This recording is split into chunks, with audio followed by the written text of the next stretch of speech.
A patient today came into the office and said that since starting their Lexapro 10 milligrams about 6 weeks ago, they were feeling really great. They no longer were having panic attacks and their anxiety level had come down quite a bit, and they were wondering if they can go ahead and stop the medication. This is something that comes up often in outpatient psychiatry, and I thought it'd be pretty important to talk about in this forum. Psychiatric medications like SSRIs and SNRIs do not do anything to permanently change someone's mood or their anxiety.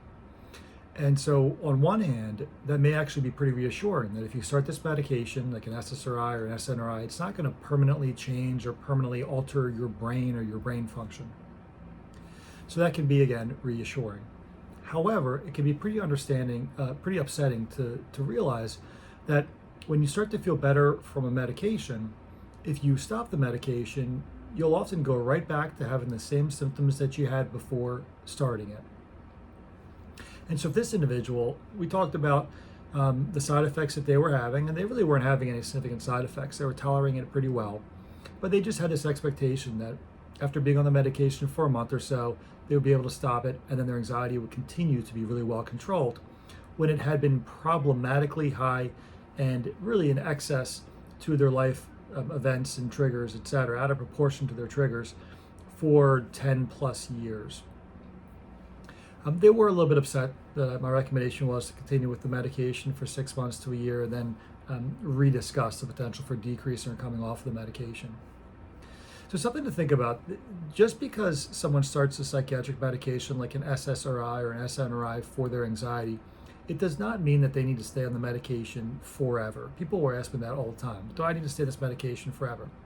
The answer is no. And in fact, you can stop it at any time, or I can tell patients that they have the ability to stop it at any time, and then their anxiety will only go back to the same place that it was before that medication.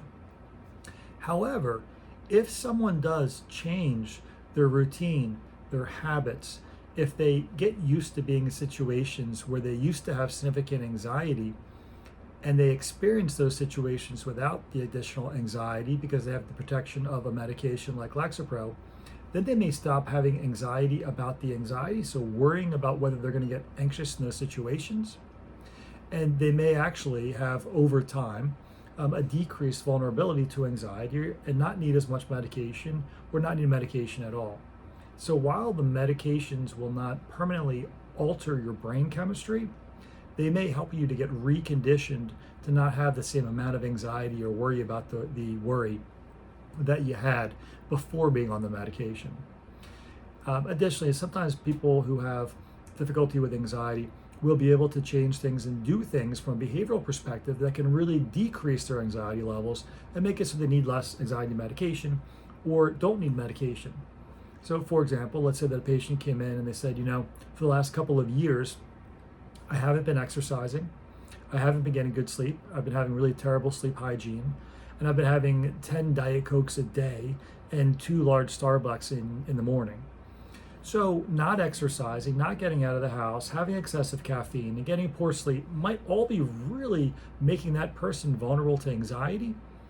And while we may choose to use a medication when they start treatment to try to bring down their anxiety quickly, if they're able to over time stop those behaviors that are worsening their anxiety or making them more vulnerable to anxiety, then sure, they may not need an anxiety medication, or they may need a lot less of an anxiety medication like your SSRIs or your SNRIs. And then lastly, obviously, certain behaviors like alcohol use and drug abuse can really make someone vulnerable to anxiety or withdrawal anxiety or other psychiatric symptoms.